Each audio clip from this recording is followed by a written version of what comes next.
Simple बात है ना, क्योंकि पॉडकास्ट में ये बात होती रही कि मेरा घर कैसा है, मेरी फैमिली कैसी है, मेरा ये कैसा है, मेरा वो कैसा है, मेरा शो आ रहा है तो उसके लिए please like share subscribe follow. 45 minutes के अंदर या 49 मिनट्स के अंदर सारे टॉपिक्स को कवर करके निपटा दिया गया। बट ये बात नहीं करी गई कि शो क्या है, शो कैसे बनता है, प्री प्रोडक्शन क्या है, शो की पोस्ट प्रोडक्शन क्या है, इसके बारे में कोई बात नहीं की। देखो, इन्फ्लुएंसर की पर्सनल लाइफ में क्या चल रहा है वो तो हमें व्लॉग्स के ज़रिए पता ही चल जाएगा। पॉडकास्ट के अंदर क्रिएटिविटी तब हो जाती है जब आप ऑडियंस से कुछ ऐसा पूछो जो वो बताएगा नहीं, कि अगर इतनी दिक्कत थी, अगर तेरे इतने ही पैसे लुट गए तो इसमें मेन रीज़न कहीं ना कहीं उस इन्फ्लुएंसर का भी है। जब बीबी की वाइन्स ने ढिंडोरा बनाया था, उसी को देख करके उसने सारा यूट्यूब पर डाल दिया। लेकिन दिक्कत सबसे बड़ी ये होती है कि ऐसा नहीं है कि काम आपका ख़रीदा नहीं जाएगा जस्ट बिकॉज आप इन्फ्लुएंसर हो। ढिंडोरा को भी जब बीबी ने बनवाया था तो OTT कंपनीज़ पर खुले दिल से ऑफ़र आए थे कि सर आप ये ख़रीद लीजिए, पर बीबी ने उनके हाथ में डोर नहीं दी। वो क्या रीज़न था हम बाद में एक्सप्लोर करेंगे, पर ये चीज़ सच थी। तो मैं ये नहीं कहना चाहता कि बेकार है, मैं ये नहीं कहना चाहता कि फालतू है, पर मैं ये कह रहा हूँ कि वो पूछो जो पूछने लायक है। अगर PR वाला पॉडकास्ट हो भी रहा है तो भी ठीक है। आपको खाने में क्या पसंद है, आपके घर में बर्तन क्या है, आपकी मम्मी कौन से नैनी को लोरी सुनाती हैं, कपिल शर्मा शो में बहुत हो चुका है, ट्राइड एंड टेस्टेड फॉर्मूला है। बीबी की वाइन्स ने चीज़ जो अच्छी करी थी, बहुत सारे लोग ये भी तो कह सकते हैं कि ढिंडोरा बनाया था बीबी ने इतनी मेहनत करके, और अगर वैसा ही किसी दूसरे ने कर दिया तो उसमें गलत क्या है। देखो, गलत कुछ नहीं है, कुछ भी गलत नहीं है, लेकिन दिक्कत ये हो जाती है बीबी ने उतना ही बनाया जितनी, पुरानी कहावत है ना, पैर उतने फैलाओ जितनी चादर हो। बीबी ने उतना ही पैसे लगाए जितना लगाने चाहिए थे, जितने लगाने चाहिए थे। पूरी की पूरी ढिंडोरा 7 से 10 करोड़ के अंदर के बजट के अंदर बन गई थी, और प्लस उसमें प्रॉफिट भी हो गया था, इसलिए हिट भी हो गई। कई बार ऐसा होता है कि बहुत सारी फिल्में फ्लॉप हो जाती हैं।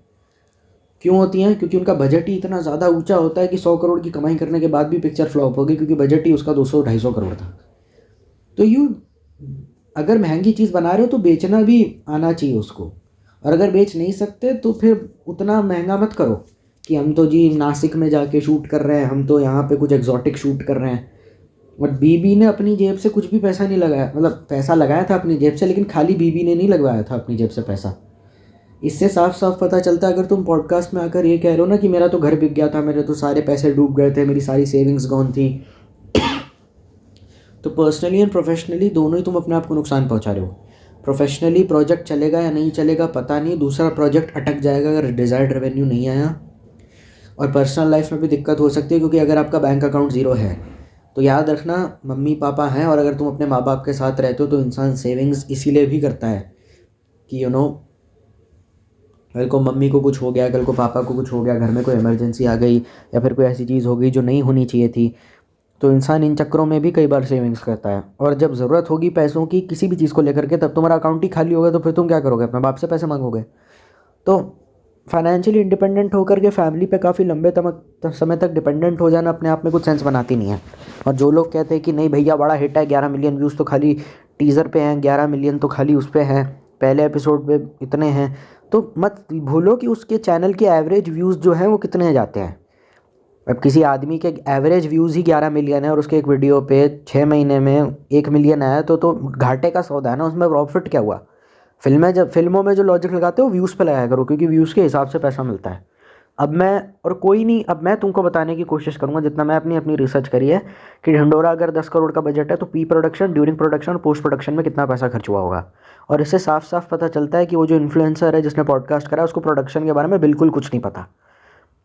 बेटा, तुमको राज कपूर नहीं हो जिसका घर बिकने पे आ गया मेरा नाम जोकर बनाने के बाद, और तुमने बिके हुए घर से और गिरवी अपना घर रख दिया, और पिक्चरें सारे जोड़ जाड़ के तुमने बॉबी पिक्चर बना दी ऋषि कपूर और डिम्पल कपाड़िया को लेकर के, और जिसने करोड़ों कमा लिए। राज कपूर के पास वो स्किल भी थी कि वो हिट फिल्म बना सकें। तो ये बोल देना कि जी हमको तो फ़र्क नहीं पड़ता, हम तो है जी ऐसे हैं, हम तो जी वैसे हैं, हम तो, ये चीज़ें उतना मायने नहीं रखती। अब मैं बताता हूँ ढिंडोरा बना कैसे। पहली बात तो उसने बीबी ने फुल क्रिएटिव फ्रीडम के चक्कर में ढिंडोरा के सारे एपिसोड यूट्यूब पे रिलीज़ किए।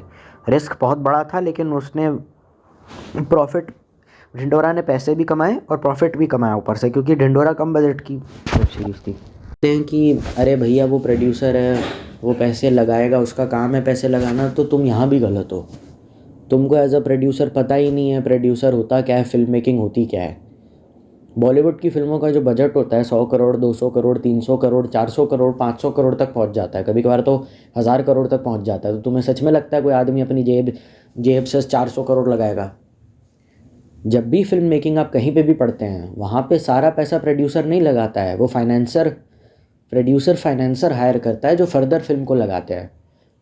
तुमको क्या लगता है 400 करोड़ रुपए एक आदमी अकेला अपने बैंक से लगाएगा? वो लगाएगा भी तो लोग उसे गालियाँ देंगे। बड़े बड़े फिल्म के एक्टरों ने कहा हुआ है कि कभी भी किसी एक्टर को प्रोड्यूसर नहीं बनना चाहिए, क्योंकि अपना सबको झोंक देना अपने आप में बेवकूफ़ी है।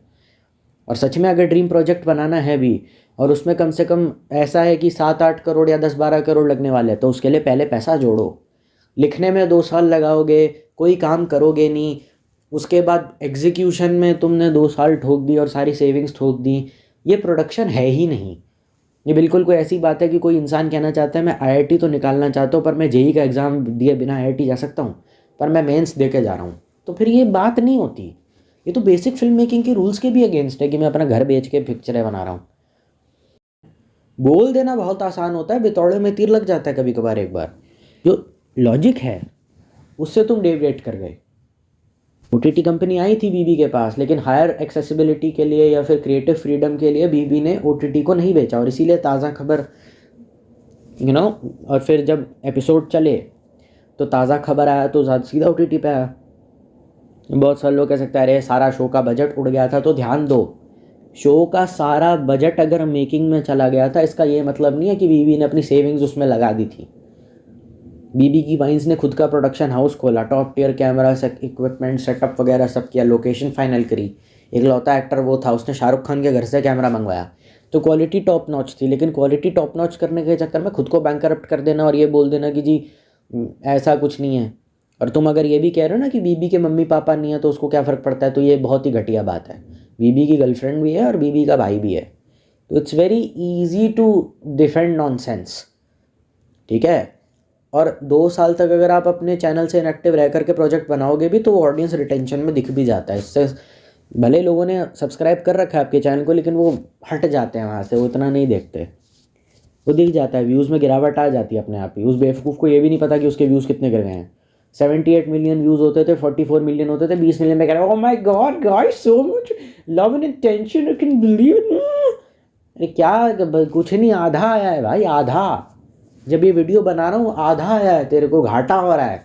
क्या बेकार की बात किया जा रहा है। एक 10 मिनट के वीडियो में 78 मिलियन व्यूज़ होना और एक 36 मिनट के वीडियो के अंदर 20 मिलियन व्यूज़ होना घाटे का ही सौदा है। ठीक है। और सवाल ये नहीं है कि तुम्हारे वीडियो पे व्यूज़ कितने आ रहे हैं, सवाल ये है कि तुमने जो प्रोजेक्ट बनाया है क्या उस पर प्रॉफिट भी हो रहा है, या जनता का प्यार बोले जा रहे हो और तुमने अपना स्टाफ का ही चूतिया काट दिया। क्योंकि ज़्यादातर उन्हीं इन्फ्लुएंसर्स को पैसे मिलते हैं, प्रमोशन मिलते हैं। अब तुम्हारी कास्ट भी तो 2 साल से अटकी पड़ी है, उन पर भी तो कोई काम नहीं है। तो ये बोल देना ना अपने आप में बहुत कूल लगता है कि अरे वो उसकी पिक्चर चल गई तो उसका छोड़ो तुम। तो ये अगर बकवास करनी भी है तो ऐसी करो कि जस्टिफाइड हो। ठीक है। अगर मैं अपने ड्रीम प्रोजेक्ट के नाम पे अपने पूरे परिवार को सड़क पे ले आऊँ, और अगर वो फ्लॉप हो जाए, मेरी पूरी फैमिली सड़क पे आ जाए, 4 फ्लैट से हम सीधा चौल में रहना शुरू कर दें, और मैं कह दूँ मैंने अपने सपने पूरे करें, तो मैं ऐसा बोलूँगा सपना जाए भाड़ में। क्योंकि ये इंडियन थिंकिंग है और इसको इंडियन तक ही रहने देना चाहिए। और जो लोग कहते हैं कि बनता कैसे है, मैं उनको भी बता देता हूँ कि ढिंडोरा क्यों चला था, और उसी की कॉपी करके इसने अपने सारे वीडियोज़ इंटरनेट पर डाले, क्योंकि पहला प्रोजेक्ट है। जहाँ तक बात रही फुकरा इंसान के, कुछ वीडियोस हमने जियो हॉटस्टार पे देखे, हमने हर्ष बेनीवाल का चेकमेट इन सब पे देखा है, तो उन्होंने काम भी तो किया है ना टेलीविज़न पे। मैं बार बार बिग बॉस का नाम नहीं लेता, वरना तुम लोग कह दो कि अरे बिग बॉस के नाम पे क्लाउड ले रहा है, हरामी को शर्म नहीं आती। पर उन्होंने कुछ कंटेंट दिया ना चैनल को, अब फ्री में थोड़ी देगा वो। अब वो जाहिर सी बात है पिच करने जाएगा अगर अपनी डील को, तो फिर लोग उसको अप्रोच करेंगे और सामने से कहेंगे कि ठीक है आपने जियो के लिए काम करा है, अगर आप एक आधा वीडियो अपने हमको बेच देते हो तो कोई दिक्कत नहीं, और उसके पैसे भी मिलते हैं। ट्रिगर्ड इंसान की अप्रॉक्स इनकम जो एस्टिमेट है, जो मैंने किसी यूट्यूबर से सुनी है, 1 करोड़ है। तो अगर किसी बंदे ने अपने 6-7 महीने की इनकम लगा दी या स्पॉन्सरशिप का रेट लगा दिया एज, तो 7 महीने की या उसके 1 साल से भी कम की इनकम उसके टोटल शो का अगर बजट है, मतलब अगर 1 करोड़ रुपया कोई इन्फ्लुएंसर महीने का कमा रहा है जिसकी नेटवर्थ 120 करोड़ है, तो उसके लिए 7 करोड़ कोई इतना बड़ा अमाउंट नहीं है। 7 करोड़ तो पूरा बजट है, filming, casting, editing, sound design, सब कुछ मिला करके, क्योंकि उसने खर्चे खड़े नहीं किए। ठीक है, जो लोग कहते हैं कि भैया अगर उसकी मर्जी हो जैसा चाहे वैसा चैनल चला ले, हाँ भाई उसकी मर्जी, जैसा चाहे वैसा प्रोजेक्ट बना, लेकिन पॉडकास्ट पे आके हगे ना कि मैंने तो अपना सब कुछ लगा दिया इस प्रोजेक्ट पे, मैंने अपनी जान लगा दी, मैंने तो अपने आप को कभी बैंक करप्ट कर दिया इस प्रोजेक्ट में। तो भाई हमने नहीं कहा था आपको बैंक करप्ट करने के लिए, आपने खुद किया था। और प्रोजेक्ट देखने लायक होगा हम देखेंगे, नहीं होगा हम नहीं देखेंगे। आप किसी पे एहसान नहीं कर रहे हैं, आप उल्टा अपने लिए तकलीफ़ें खड़ी कर रहे हैं। साजिद नडियाड वाला पे करोड़ों रुपए हैं, लेकिन वो अपनी जेब से हमेशा सारे पैसे बैंक अकाउंट से लगा के नहीं निकालता फिल्मों में। ये बेसिक फिल्म मेकिंग के रूल्स में आता है कि आप कभी अपना प्रॉपर्टी बेच के पिक्चरें ना बनाएं। तुम कोई राजा मौली नहीं हो कि बाहुबली बना दोगे, वो क्या बात है, मज़ा ही आ गया देख के। प्रोजेक्ट तेरा बनाया तूने, पैसे तूने जोड़े नहीं, फाइनेंसर तू लाया नहीं, लोन तूने बैंक से नहीं लिया, पैसे तूने अपने लगाए, सारे डिसीजन तेरे। ये प्रोजेक्ट अगर थोड़ा बहुत डिले हो भी जाता तो उसमें इतना कुछ था नहीं, वरना तो कभी बन जाता। पैसे आपने जोड़े नहीं, पैसे आपने बचाए नहीं, खर्चे ऊपर से आपने इतने खड़े कर दिए अपने लिए। आउटडोर में जाके आपको शूट करना है, पैसा, कैमरा वगैरह, प्रॉपर फिल्म बनानी है आपको। ढिंडोरा के एक एक एपिसोड पे कितने व्यूज़ हैं वो देखा है आपने? गलत बात है ना कि तुम गए ओटीटी कंपनी के पास, किसी भी ओटीटी कंपनी ने तुम्हारे प्रोजेक्ट को लेने से मना कर दिया, तो यूट्यूब पे तुम्हारी अच्छी खासी फ़ैन बेस थी, तो उसको एज अ एक्सक्यूज़ यूज़ करके तुमको इंटरनेट पे ही, यूट्यूब पर ही अपना काम डालना पड़ा, क्योंकि किसी और ने ख़रीदने से मना कर दिया था। अब उसको मैं एज अ झूठ बोलूँ लोगों के सामने कि यू नो गाइस मेरा शो आ रहा है, it's coming absolutely for free, please do like share and subscribe it guys. उसके पीछे का क्या रीज़न है कि तेरा शो इंटरनेट पे आ रहा है, तेरा क्यों आ रहा है? ये पैसे कमाने के चक्कर में है ना, क्योंकि तूने बहुत सारे पैसे लुटाए हैं। उसके पीछे ये इंटेंशन तो नहीं है कि मैं अपनी ऑडियंस को सबसे बेस्ट कंटेंट देना चाहता हूँ। उसके पीछे क्या इंटेंशन है कि सारे के सारे पैसे उड़ा दिए मैंने, तो पैसा रिकवर करना है, मैक्सिमम तरीके से रिकवर करना है, तो उसका सबसे अच्छा तरीका ये है कि फ्री में यूट्यूब पर डाल दो। और दूसरा रीज़न इसके पीछे का ये हो सकता है कि भैया ओटीटी कंपनी ने लेने से ही मना कर दिया कबाड़ी के भाव में, और काफ़ी कम पैसा कर रहे थे, और ओटीटी वाले उंगली भी कर रहे थे कि इसमें ये चेंजेस कर दो, इसमें वो चेंजेस कर दो। जब ओटीटी कंपनी के पास प्रोजेक्ट लेकर के जाते हैं ना, तो कई बार वो चेंजेस भी सजेस्ट करते हैं, तो क्रिएटिव फ्रीडम भी हट जाती है, जिससे आप कॉम्प्रोमाइज़ कर नहीं सकते, क्योंकि आपका खुद का प्रोजेक्ट है। तो ईगो पे भी बात आ जाती है कि मेरा काम गंदा है, कोई तीसरा मुझे बताएगा क्या। तो इसीलिए भी लेने से कभी कभार मना कर दिया जाता है, क्योंकि फिर आप अपने मेकिंग की डोर किसी और के हाथ में दे दी ना, क्रिएटिव सेटिस्फैक्शन तो मिलेगी ही नहीं, तो फिर फ़ायदा क्या। खुद का प्रोजेक्ट, अब मेरा खुद का प्रोजेक्ट है, मैंने खुद अपने पैसों से बनवाया है, दिन रात मेहनत करके, अगर मैं उससे खुद ही सेटिस्फाइड नहीं हूँ और वो चीज़ मैंने पब्लिक में डाल दी, तो फिर मैं वापस उसको सही भी नहीं कर सकता। ऐसा तो नहीं है ना कि मैंने प्रोजेक्ट डाल दिया ओटीटी पे, नेटफ्लिक्स पे मेरा खुद का शो आया, डार्क स्पीकर शो, अब मुझे शो ही बेकार लगा, लेकिन मैंने नेटफ्लिक्स पर डाल दिया, तो मैं क्या उसको वापस नेटफ्लिक्स से हटाकर फिर से बनाकर फिर से नेटफ्लिक्स को बेचूंगा? वो तो चला गया तो चला गया, वो तो पब्लिक डोमेन में परमानेंटली चला गया, वो स्टोर हो गया हमेशा के लिए। उसका ट्रेलर भी है, टीज़र भी है, मान के चल लेते हैं। तो उसमें जनता का भला नहीं है, मेरी खुद की इनसिक्योरिटी ही तो है मेरे अंदर, कि बहुत डर है, बहुत बर्बाद हो गए, बहुत डर लग रहा है, पता नहीं चलेगा नहीं चलेगा, ज़्यादा से ज़्यादा पैसे लपेटने के चक्कर में डाल दो फ्री में। और हाइप क्रिएट करने के लिए एक बार में सारा मत डालो, एक एक करके एक एक एपिसोड 8-8, 9-9 दिन के गैप में डालो, ताकि हाइप बनी रहे। ये मार्केटिंग का स्ट्रैटेजी, ये मार्केटिंग हो रही है शो की। तो इसमें मूल में क्या, आपको कहीं ऑडियंस का भला या खुशी दिख रही है? काम मेरा है इसीलिए टॉप नॉच होना चाहिए, ऑडियंस का भला इसीलिए टॉप नॉच होना चाहिए, ये भी नहीं है। मैं खुद से प्रोजेक्ट बना रहा हूँ, अपने पैसे बना रहा हूँ, तो मैं चीज़ चाहता हूँ परफेक्ट हो, इसीलिए क्वालिटी इतनी अच्छी है उस शो की, या जितने भी ये सेल्फ मेड शोज़ होते हैं इनकी। इसमें ये थोड़ी कि ऑडियंस को टॉप एक्सपीरियंस देना चाहिए। कितने यूट्यूबरों को जानता हूँ खुद का वीडियो बनाएंगे साले इतना गंदा, 2014 से लगे हैं, 2014 से लेके अभी तक करोड़ों फॉलोअर्स हैं, आज तक उनके वीडियो में कुछ नहीं बदला, कुछ भी नहीं बदला, क्योंकि प्रोडक्शन कॉस्ट भाई, कैमरे के आगे आपको बैठ के बात करनी है, तो फ्री में हो जाएगा ना। प्रोडक्शन कॉस्ट टॉप की इसलिए नहीं करी है उसने क्योंकि उसको अच्छा लगता है, उसका ये है कि पैसे खर्च हो रहे तो अच्छे से अच्छा काम होना चाहिए, क्योंकि मेरा खुद का काम है ना, मैं अपने दिल से बना रहा हूँ तो अच्छे से बनाऊँगा। लेकिन उसमें ऑडियंस का भला नहीं है, उसके दिमाग में थॉट भी नहीं है कि मैं ऑडियंस को टॉप टियर कंटेंट देना चाहता हूँ, हाई एक विजुअल एक्सपीरियंस के साथ देना चाहता हूँ। और जहाँ तक बात रही थंबनेल वगैरह की, इसीलिए फिर उनके प्रोजेक्ट थोड़े अलग होते हैं। थंबनेल भी आपको ऐसा लगेगा कि मूवी के पोस्टर जैसा है, और फिर वो इंसान वो सारी हरकतें करते रहता है, प्रमोट करने के लिए कहीं जाता रहता है। तो अगर वो दिख जाए ना बिग बॉस में आपको हाँटता हुआ, या कोई दिख जाए आपको, वहाँ भी वो इसीलिए जा रहा है क्योंकि और कहीं उसको जाने नहीं देंगे। बिग बॉस में वो इसीलिए जा रहे हैं क्योंकि वही एक जगह है जहाँ पे इन्फ्लुएंसर दिख जाते हैं। और कहाँ दिखते हैं आपको ओटीटी पे इन्फ्लुएंसर? कहाँ दिखते हैं? या तो खुद के शो में दिखते हैं या फिर बिग बॉस में दिखते हैं। तो उसके पास प्रमोशन के लिए कोई प्लेटफॉर्म अवेलेबल नहीं है, इसलिए मजबूरी में उसको वहाँ जाना पड़ रहा है। इसीलिए नहीं क्योंकि उसको बहुत मज़े आ रहे हैं उसको, इसलिए वो पॉडकास्ट करता है, इसीलिए वो करता है क्योंकि बॉलीवुड वाले ये यूट्यूबरों को सीरियसली नहीं लेते। अब ये चीज़ें आप समझते नहीं और अपनी ज़ुबान लड़ाते रहते कि फलाना ढिमकाना क्रिएटर लवर्स इसको so kind humble. Kind humble होना दूसरी बात है, हम उसकी ज़िंदगी को डिकोड कर रहे हैं यहाँ पे। काइंड हम्बल है क्या? तूने बहन बयानी अपनी, क्या हम्बलनेस का? मैं क्या करूँ यार, हम्बल होगा मैंने बहन नहीं बयानी अपनी। तू मिला भी है उससे, जानता भी है उसे, क्या बोले जा रहा है फालतू की काइंड हम्बल? तेरे को क्या रिश्ता करना है अपनी बहन का उससे? छोड़ ना। अपनी बात करने के लिए कुछ है या दूसरे का ही बोलते रहना है और सब्सक्राइबर अपने आप को बोलते रहते हो? कुछ है अपना बात करने के लिए? नहीं है तो मत चुप रही है। वो बिग बॉस में भी इसीलिए जा रहा है और वहाँ पे भी ये फ्री मेरा शो आ रहा है इसीलिए बोल रहा है क्योंकि और उसको कहीं कोई उसको बुलाना नहीं चाहता। ठीक है, तो वो सही है या गलत है एज अ ऑडियंस वो तुम्हारे ऊपर है कि तुमको देखना है भी या नहीं देखना है। और ख़ुद से पूछना है ईमानदारी से, इस शो में कुछ ऐसा था भी क्या जो मैं मारा जा रहा था इतना? लेकिन तुम सच लिख भी नहीं सकते कमेंट सेक्शन में क्योंकि उसकी फ़ैन आर्मी तुमको गरियाती रहेगी। जो है वो तुमको अच्छा इसीलिए लग रहा है क्योंकि वो खुद के लिए वो प्रोजेक्ट बना रहा है, वो तुम्हारे लिए प्रोजेक्ट नहीं बना रहा है। ठीक है, लेकिन वो अलग बात है कि उसके प्रोजेक्ट के पैसे जाहिर सी बात है हमने ही दिए उसको बनाने के, लेकिन उसके लिए वो ग्रेटफुल भी नहीं है।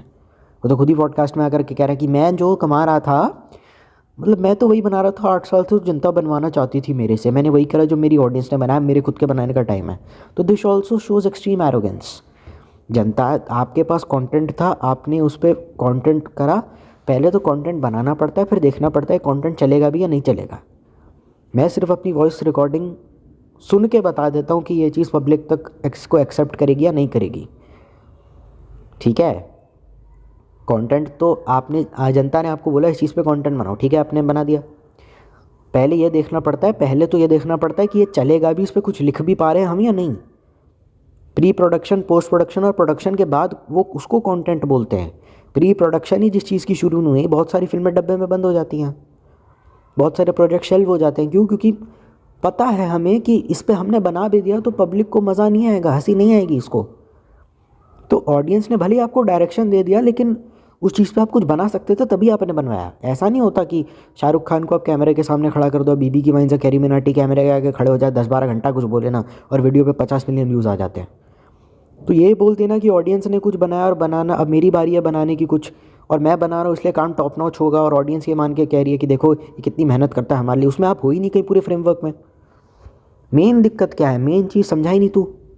अब फालतू की बातें और किया जा रहा है, ही इज़ हम्बल। अरे हम्बल होने का क्या लेन देना है सबसे? तो एक बच्चे की तरह है, वो उसका ड्रीम प्रोजेक्ट है, वो इसीलिए उसकी क्वालिटी इतनी टॉप नॉच रख रहा है क्योंकि वो खुद के लिए कर रहा है।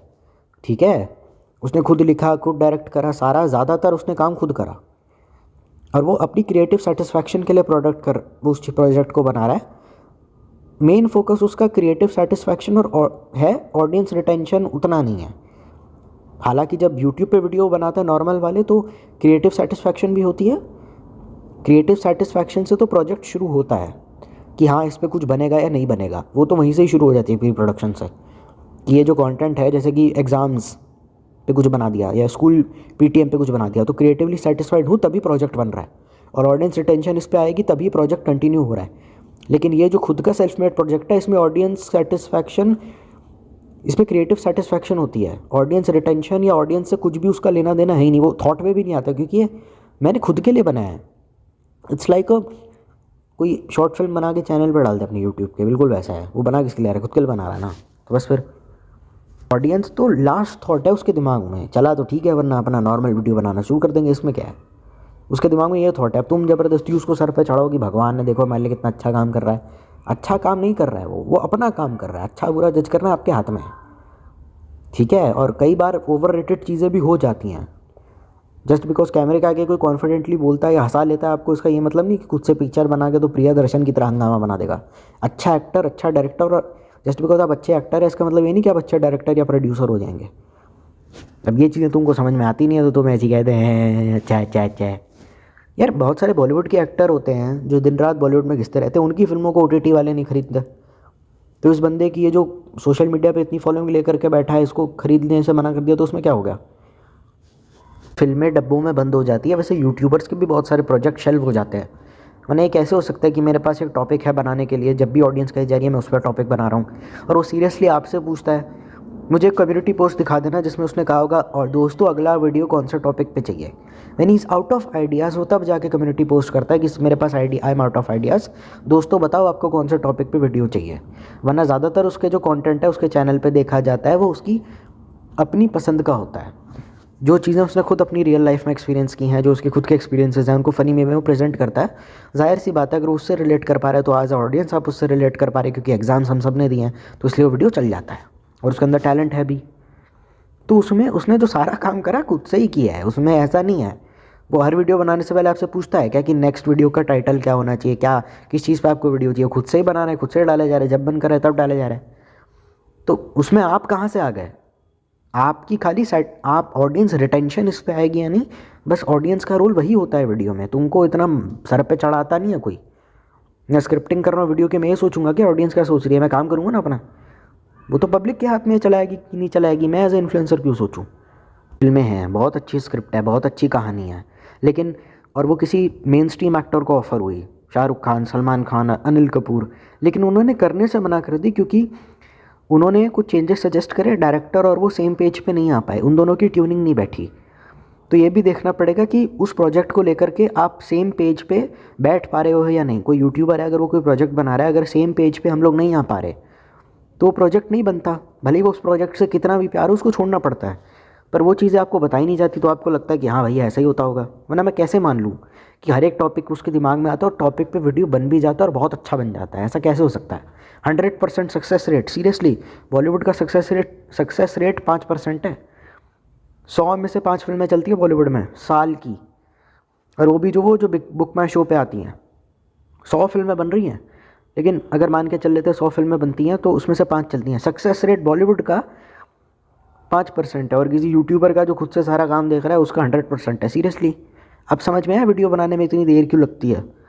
क्योंकि यही डिसाइड करने में दिख जाता है कि 5 आइडिया हैं, पाँचों के पाँचों वायरल है, इसमें से बेस्ट कौन है। उस पर काम शुरू करना, उसमें ही काफ़ी टाइम लग जाता है।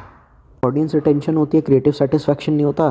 क्रिएटिव सेटिस्फैक्शन होता है पर ऑडियंस अटेंशन नहीं होती, तो इंसान बोर हो जाता है। अमित भड़ाना के साथ भी तो यही हुआ था, उसको क्रिएटिवली सेटिस्फाइड नहीं था, उसने अपना कंटेंट चेंज करा, फिर उसका डाउनफॉल शुरू हो गया, चैनल उसका डेड हो गया।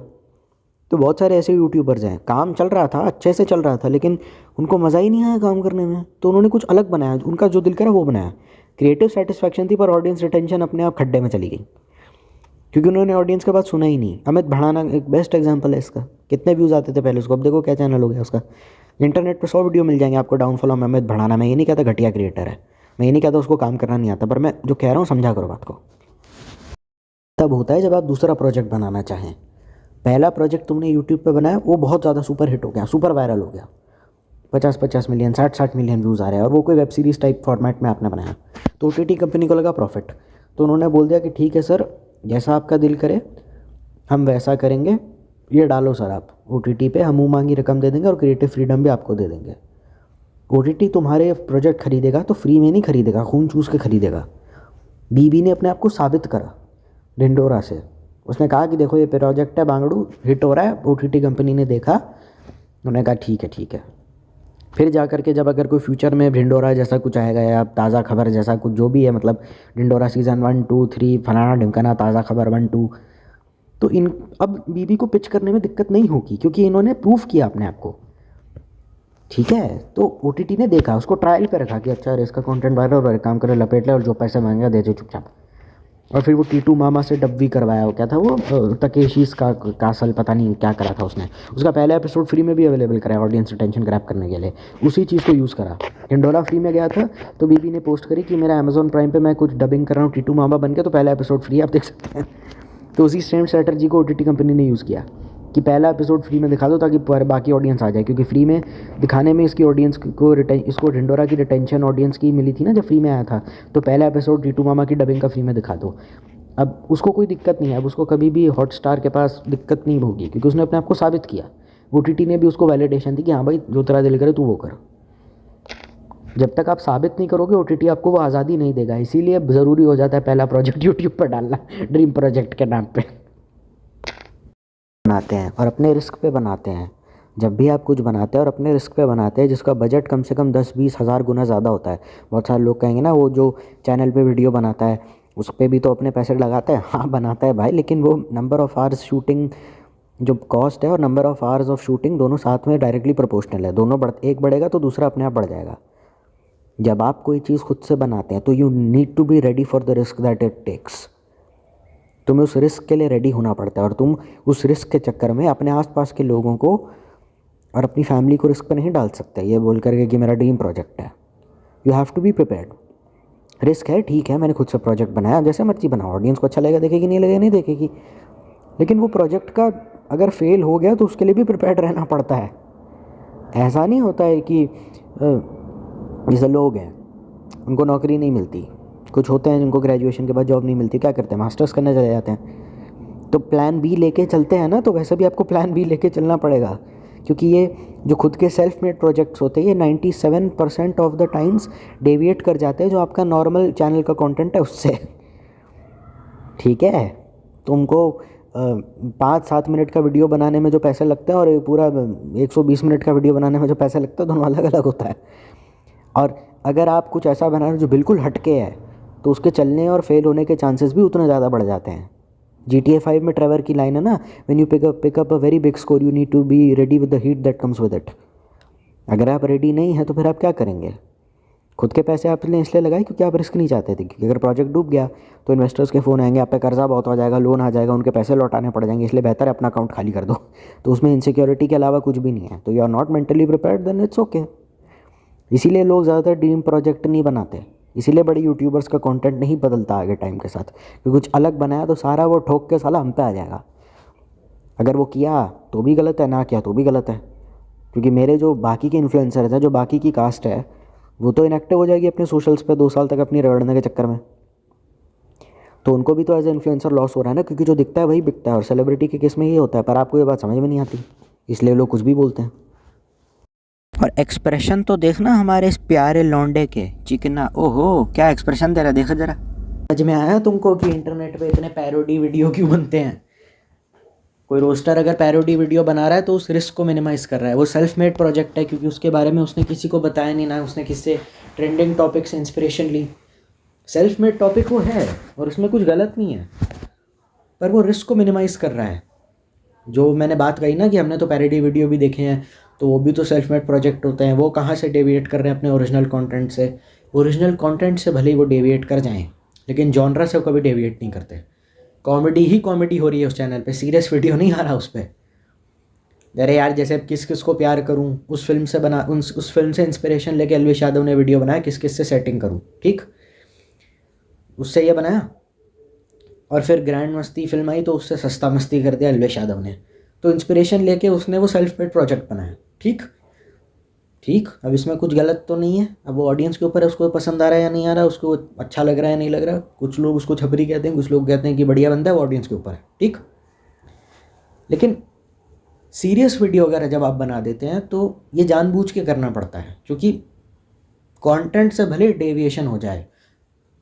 रोस्टर भले ही एक्टिंग कर रहा है कैमरा के आगे, रोस्टर का काम तो है नहीं कैमरा के आगे एक्टिंग करना, आउटफिट पहन के एक्टिंग करना, लेकिन उसका जॉनरा और कंटेंट मूल में आप जाएंगे तो वो सेम ही रहेगा। तुम तो यहाँ कह रहे हो कि हम अलग कंटेंट भी बनाएंगे। जिस इन्फ्लुएंसर का पॉडकास्ट है उसने अलग कंटेंट बनाया और अलग जॉनरा में भी बनाया, ठीक है, तो फिर उसमें रिस्क बहुत ज़्यादा बढ़ जाता है। इसीलिए लोग पैरोडी के नाम पे सिर्फ कॉमेडी पैरोडी वीडियो बना देते हैं सेल्फ मेड प्रोजेक्ट के नाम पे, क्योंकि उसमें रिस्क होता नहीं है।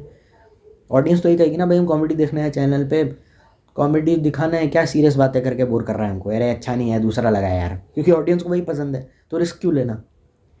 अगर तुमने एक आध बार बना भी दिया तो चलो ऑडियंस कुछ नया बोल के सपोर्ट कर भी देगी, लेकिन उसका रेशियो काफ़ी कम होगा, 1:16, मतलब 16 वीडियो कॉमेडी के और 1 वीडियो सीरियस वाला।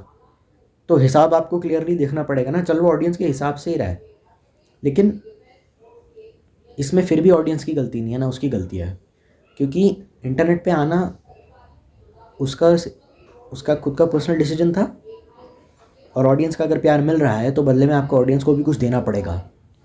तुम अगर ये कहते हो कि मुझे फेमस होना है, कुछ होना है, उसके लिए कुछ शर्तें हैं जो तुमको माननी पड़ेंगी, ठीक है। इन्फ्लुएंसर बनने का डिसीजन उसका था, तो ये कह देना कि मैंने वो करा जो ऑडियंस मुझसे चाहती थी, तो भाई सब लोग वही करते हैं। फिल्म एक्टर्स को अच्छे से पता होता है कि मुझे अपनी एक अच्छी पर्सनैलिटी बनानी है, तभी लोग मुझे देखेंगे। फिर क्या ज़रूरत है फिल्म स्टार्स को बॉडी बनाने की, क्या ज़रूरत है उनको अच्छी फिल्में देने की, क्या ज़रूरत है मेथड एक्टिंग करने की।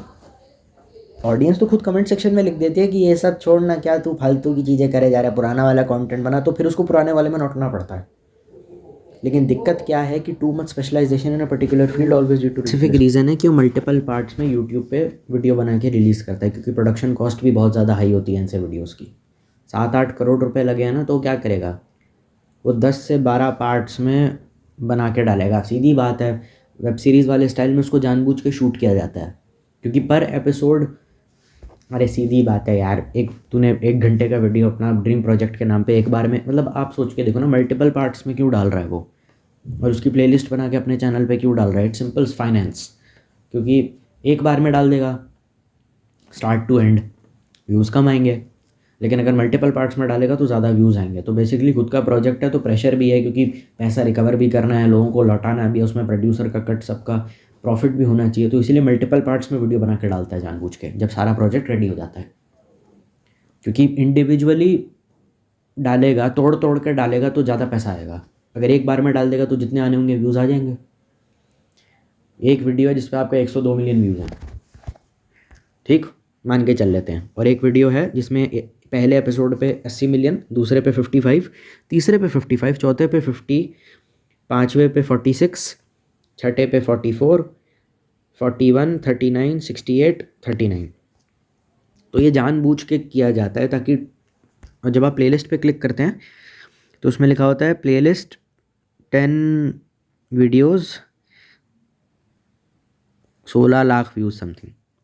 तो जानबूझ के मल्टीपल पार्ट्स में डाला जाता है, क्वालिटी के साथ साथ क्वांटिटी भी, वरना सारे वीडियो एक बार में डाल दे, जितना भी डालना है तेरे को, झंझट ही ख़त्म। ऐसा क्यों होता है कि आज एक वीडियो आया तो कल, और हाइप के साथ कि ये वाला इस दिन आएगा, गाइस आप लोग रेडी रहना, अभी अगला एपिसोड इसका 8 तारीख को आएगा, या अगला एपिसोड इसका 5 दिन, 1 हफ्ते बाद आएगा। वो जानबूझ के हाइप क्रिएट करने के लिए मार्केटिंग गिग्स होते हैं। तुमको एज ऑडियंस इसके बारे में पता नहीं, हमने सिर्फ इन्फॉर्मेशनल पर्पज़ के लिए बनाया है। बहुत सारे लोग कहेंगे कि मार्केटिंग कर रहा है तो गलत, क्या इन्फॉर्मेशनल पर्पज़ के लिए बनाए हैं, सुन ले बात पहले ढंग से, हाथ इतने जल्दी मत खड़ा किया करके क्या गलत कर दिया उसने, हम कह रहे हैं गलत किया है उसने, चुप रह एकदम। मैंने कहा कुछ बोला गलत है, उसका जो मर्जी करे अपने चैनल पे, पर समझा करो, प्रॉफिट मैक्सिमाइज करने का ये तरीका होता है। इन दैट केस वो बेसिकली इमोशनल प्रेशर हम पे डाले जा रहा है, क्योंकि उसको अच्छे से पता है अगर मैं बता दूंगा मैंने क्या क्या स्ट्रगल करा है प्रोजेक्ट बनाने के लिए। पहली बात तो पूछा नहीं था किसने पॉडकास्ट में, चल तूने बता भी दिया तो चल कोई बात नहीं, तो जानबूझ के वो इन चीज़ों को मेंशन कर रहा है, because he wants the audience to basically sympathise for him. अगर पूछा जा भी रहा है ना कि आपको क्या क्या तकलीफ़ों का सामना करना पड़ा, तो भी ये मार्केटिंग स्ट्रैटेजी है, ताकि ऑडियंस से सिंपथाइज करे, लोगों को लगे यार इस बंदे ने बड़ी मेहनत की, इसके काम को अप्रिशिएट करना चाहिए। पर समझा आप तब भी नहीं समझे, दोनों ही केसेस में कुछ ना कुछ गलत है। अगर वो वैसे ही बिना पूछे अपना स्ट्रगल बताया जा रहा है कि क्या क्या तकलीफ़ें आई थी मुझे अपना ड्रीम प्रोजेक्ट बनाने में, पहली बात मेन तकलीफ जो भी आई थी फाइनेंशियल आई थी, क्योंकि क्रिएटिविटी तेरे पास है, स्टाफ भी तेरे पास है, टीम भी तेरे पास है, ऐसा सच कोई तकलीफ नहीं आई थी। और उस जो तकलीफ आई थी वो तेरी खुद की बिल्डअप करी हुई थी, क्योंकि तूने अपना काम प्रोफेशनली नहीं करा। ढिंडोरा की फिल्म मेकिंग पे मैंने पूरा डेडिकेटेड वीडियो बना रखा है। बहुत सारे लोग कहेंगे बीबी ने भी तो ढिंडोरा बनाया, तो चिंता मत करो, उसका भी वीडियो नेक्स्ट है। तो उसमें मैंने अच्छे से समझाया हुआ है कि ढिंडोरा के में कितने प्रोड्यूसर थे, क्या थे।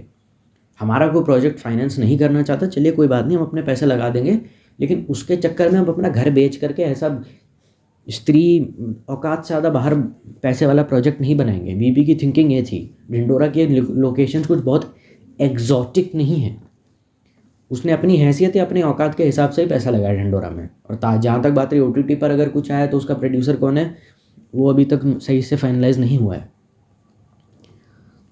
अगर वो ये बता रहा है उसने क्या स्ट्रगल करा है, तो सिंपैथी की अपनी कहानी बेच रहा है ताकि ऑडियंस आए, तुम सिंपैथाइज करो यार बेचारे ने कितनी मेहनत करी है। और अगर नहीं, उससे पूछा जा रहा है पॉडकास्ट में कि क्या क्या तकलीफ़ों का सामना करना पड़ा, तो भी ये शायद एक प्री रिहर्स्ड केक हो सकता है कि देखो इस बंदे ने इतनी मेहनत करी है। नाटक अब आप अकेले भी कर सकते हैं, देखो स्टेज पे हैं आप, स्टेज पे जब आप थिएटर करते हैं, परफॉर्म करते हैं, सोलो परफॉर्मेंस भी होती है, लोगों के साथ भी होती है। दो लोग मिलकर नाटक कर रहे हैं कि सामने वाले बंदे ने कितनी मेहनत करी प्रोजेक्ट बनाने के नाम पे, तो हम सब उनसे सिंपथाइज़ करें। चलिए उनसे सिंपथाइज़ करते हैं और चलिए देखते हैं। और कमेंट सेक्शन में पीआर वाले कमेंट्स हम एक्टिव कर देंगे, कह देंगे कि look at so down to earth humble भगवान, जिनका कोई लेना देना नहीं इस बात से। प्रोजेक्ट बना कैसे, उसका हम्बलनेस से क्या लेना देना भाई। जितने भी पीआर वाले पॉडकास्ट होते हैं ना, आधा पौन घंटे के अंदर निपट जाते हैं।